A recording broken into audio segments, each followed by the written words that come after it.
My sister held up my inheritance between two fingers and laughed like it was a joke written just for her. It was a broken gold pocket watch, cracked straight through the face, its hands frozen at 11:17. My uncle, the executor, said my grandmother had always known my sentimental side, but I didn't know that inside that damaged watch was the one thing they had failed to bury. If you love quiet revenge and family secrets that unravel with proof, stay with me. This story starts with humiliation, but it does not end there. My name is Vivian Holloway. I'm 31, and I work as a paralegal in a probate and estate firm in Ashbourne. I'm soft-spoken by nature, which makes people assume I'm easy to dismiss. What they don't realize is that I spend my days reading codicils, trust amendments, and beneficiary schedules that most people never bother to understand. I know what grief looks like in a conference room, and I know exactly how fraud tries to dress itself up as paperwork. My grandmother, Eleanor Holloway, believed in polish, order, and appearances. She hosted dinners with silver laid just so, napkins folded like origami, and names placed at the table according to what she called natural hierarchy. My sister Camille always sat close to her, glittering and adored. I sat 2 seats down, close enough to serve, far enough to be overlooked. When I was 16, I found Grandma in her study trying to open a small tin box with a letter opener. I took it from her gently and worked the latch loose in seconds. She smiled in that cool, approving way she had and said, "Vivian, you were born for locks and clauses. Camille was born for rooms." At the time, I thought it was praise. Years later, I understood it was classification.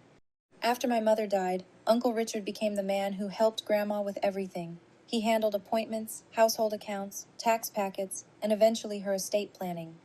He loved phrases like fiduciary duty and family responsibility. He loved them even more when people stopped asking questions. At holidays, Camille would sweep in wearing cream cashmere and air kiss everyone in sight. Richard would arrive with files tucked under his arm and update us on what Grandma needed, what Grandma preferred, what Grandma didn't have the energy to discuss. Somewhere along the way, their voices began to replace hers. That's when I should have paid more attention. The will reading took place 6 days after the funeral, in a private conference room above a law office on Mercer Street. Rain tapped softly against the windows. There was coffee no one touched, a tray of untouched pastries, and that stale floral smell funeral homes seemed to leave behind on people's coats. Uncle Richard sat at the head of the table like he had inherited the right to lead by posture alone. Camille wore black silk and a pearl clip in her hair, looking composed in the exact way people do when they already know how a meeting ends. I sat across from them with my notebook closed, my hands folded in my lap. Richard cleared his throat and began. The residence and contents are to be sold, with proceeds distributed as directed. Camille receives the jewelry collection, the lake property interest, and the Holloway family shares held in trust. Vivian. He paused for effect, actually paused. Vivian receives Eleanor's gold pocket watch. Camille let out a laugh before she could stop herself. The broken one? Richard gave her a warning look that was far too theatrical to be sincere. Then he turned to me with that polished executor voice. Your grandmother felt you would appreciate something personal. I looked at the watch resting in its velvet box. The crystal was cracked. The chain was tarnished. It looked like something swept from the back of a drawer. That's all? I asked. Richard folded his hands. That is what the will provides. Camille leaned back in her chair and smiled. At least it suits your style. Quiet, old, slightly damaged. The room went still. I picked up the watch without reacting, but inside something cold and precise settled into place. My grandmother had opinions about everything from china patterns to hedge height. She was many things, but careless was never one of them. Then my phone rang as I stepped into the hallway after the meeting. It was my boss, Margaret Dean. Vivian, she said, don't answer this. Just listen. Richard filed the probate packet faster than anyone in this city files clean paperwork. That alone bothers me. Then she hung up. If I let that meeting stand unchallenged, I lost more than property. I lost the truth about my grandmother's final choices. I lost whatever protection she may have tried to put in place. And because Richard was executor, every day that passed gave him more room to close accounts, sell assets, and box the estate into something that would be expensive and difficult to reopen. I also understood the professional risk. I worked in probate. If I accused an executor of misconduct without solid evidence, I would look emotional, self-interested, and reckless, the exact stereotype women in inheritance disputes are reduced to. Richard knew that. Camille knew it too. They were counting on me to stay dignified, wounded, and silent. But I didn't know that Grandma had anticipated exactly that. The pocket watch came home with me in its old green velvet case. Camille texted me that evening. Try not to spend your entire fortune in one place. I didn't reply. At first glance, the watch was exactly what they believed it to be, a sentimental scrap. The casing was dented near the hinge. The crown wouldn't turn. The minute hand was snapped loose under the glass. On the back was an engraved EH, nearly worn smooth by time. Anyone else might have put it in a drawer and called it closure, but Grandma didn't keep random objects. She curated them. Every item in her house had a reason, a story, a placement.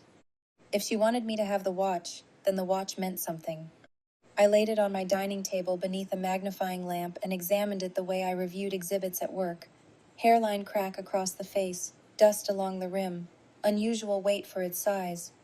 Fine scratches near the hinge inconsistent with ordinary wear. That's when I noticed the smallest detail of all. The inside back plate had been opened before, not by a jeweler, but by someone impatient. The edge was nicked in 2 places. The next morning, I took it to an antique horologist 3 neighborhoods away, a man named Mr. Sorrell, who repaired old clocks in a shop that smelled like brass and cedar. He peered through his loupe, turned the watch once in his hand, and said, "This didn't break by accident." I felt my pulse sharpen. "What do you mean?" "The impact crack is real," he said, "but the interior was tampered with after that. Someone wanted inside." 4 months later, probate should have been nearly complete. Richard had already petitioned for routine approvals, submitted sale projections, and begun liquidating selected assets. On paper, everything moved with suspicious elegance. In reality, I had spent those 4 months building a quiet file of my own. I requested certified copies. I pulled historical filings. I reviewed signature blocks from earlier estate documents Richard had prepared for other relatives. I mapped dates against Grandma's medical appointments, medication changes, and visitors' logs from her final weeks. I did all of it after work, at my kitchen table, with tea going cold beside me and the pocket watch under a lamp like a witness refusing to speak. Camille, meanwhile, was already acting inherited. She had one of Grandma's emerald bracelets resized and wore it to a charity dinner 2 weeks before the asset schedule was even finalized. Richard told anyone who asked that the estate was simple. It was not simple. Then my phone rang again one Thursday evening. This time it was Mr. Sorrell. "Miss Holloway," he said, "you need to come see this." When I arrived, the watch lay open on a dark felt pad beneath the bench light. Mr. Sorrell didn't touch it right away. He simply handed me a pair of cotton gloves. "Under the movement plate," he said, "there was a cavity. Inside that cavity sat a tiny rolled strip, wrapped in waxed paper no bigger than a matchstick. At first I thought it was a note. It wasn't. It was microfilm." I stared at it, then at him. "Can this be developed?" He nodded. "Or at least enlarged enough to read. Old people hid entire worlds in smaller things than this." By the following afternoon, through a specialist contact of my boss, I was staring at a blown-up image set from the microfilm. There were 3 photographed documents. The first was a safe deposit box access record from Halcyon Bank, Box 214, listed under Eleanor Holloway. What mattered wasn't the box itself. It was the notation in the margin, "Secondary authorization, VH effective upon death certification." My initials. The second document was a handwritten instruction sheet in Grandma's unmistakable script. "If Richard controls the probate filing, do not confront him first. Retrieve Box 214. Bring counsel. Use Palmer draft, not Mercer copy." The third image hit hardest of all. A partial page from a later will newer than the one Richard had submitted. It referenced a beneficiary clause tied to a charitable foundation and a direct bequest held in contingency for "my granddaughter Vivian Holloway, provided she survives me by 30 days. At the bottom was the phrase, "Prior inconsistent testamentary instruments revoked." A second will. A hidden beneficiary clause. And one more thing at the corner of the photographed page was a witness line bearing the surname Palmer. Margaret Dean, my boss, went very quiet when she saw the images. Then she said, Palmer and Reed handled the Holloway's trust work 8 years ago. Mercer is Richard's current firm. He submitted a Mercer copy because he never wanted the Palmer draft found. The next morning, I took Grandma's death certificate, my identification, and Margaret with me to Halcyon Bank. Box 214 was long and narrow, metal cold beneath my fingertips. Inside were a pearl earring, 2 old deeds, a sealed envelope, and a records card stamped 3 times over the last year. The envelope contained exactly what Richard had hoped no one would see: a fully executed later will, signed 6 months after the version admitted to probate, plus a signed memorandum naming alternate beneficiaries if the executor failed in his fiduciary duty. Richard was not just removable. He had been anticipated. Margaret referred me to an estate litigator named Adrian Pike, a man with a velvet voice and a frighteningly disciplined mind. He reviewed the later will, the microfilm images, the bank records, and the probate docket without interrupting once. When he finished, he looked at me and said, "We don't accuse, we present, we force them to explain." That was exactly what I wanted. We filed a petition to reopen probate, suspend executor authority pending review, and admit the later will into evidence. Richard was served on a Tuesday. Camille called me before noon. "How dare you humiliate this family in court?" I stood by my office window and kept my voice even. "I'm not humiliating the family. I'm correcting the record." "You always do this," she snapped. "You make everything cold." "No," I said. "I make it legible." At the hearing, Richard arrived in a navy suit with grief arranged neatly across his face. Camille sat behind him, furious and immaculate. Adrian stood beside me with one hand resting on the file, calm as marble. Richard's counsel tried to frame the issue as confusion over outdated drafts and an unfortunate misunderstanding involving sentimental effects. Adrian let them finish. Then he introduced the microfilm, the safe deposit access record, the later executed will, and the clause revoking prior inconsistent instruments. Richard actually blinked. Adrian turned one page and said, "Mr. Holloway, can you explain why the will you offered to probate omitted a later instrument stored in the decedent's safe deposit box?" Richard adjusted his tie.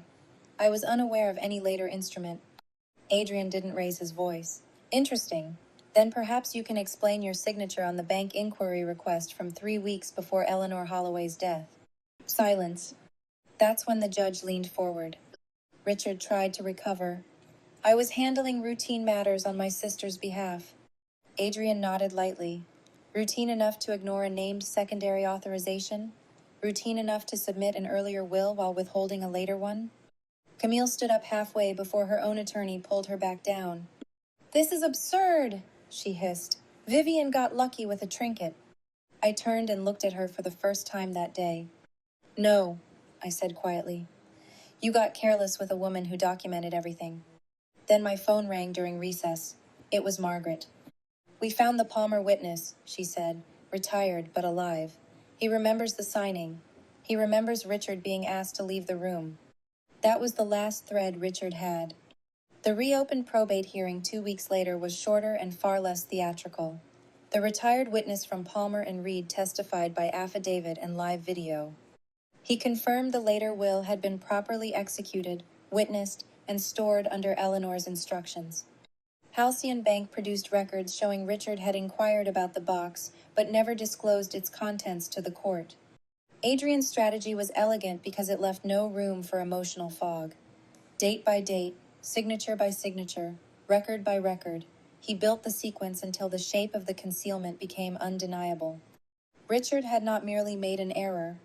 He had offered an outdated will for probate, while failing to disclose a later controlling instrument that reduced Camille's advantage and established protections against executor misconduct. The judge reopened probate in full. Richard was suspended immediately, and then removed as executor.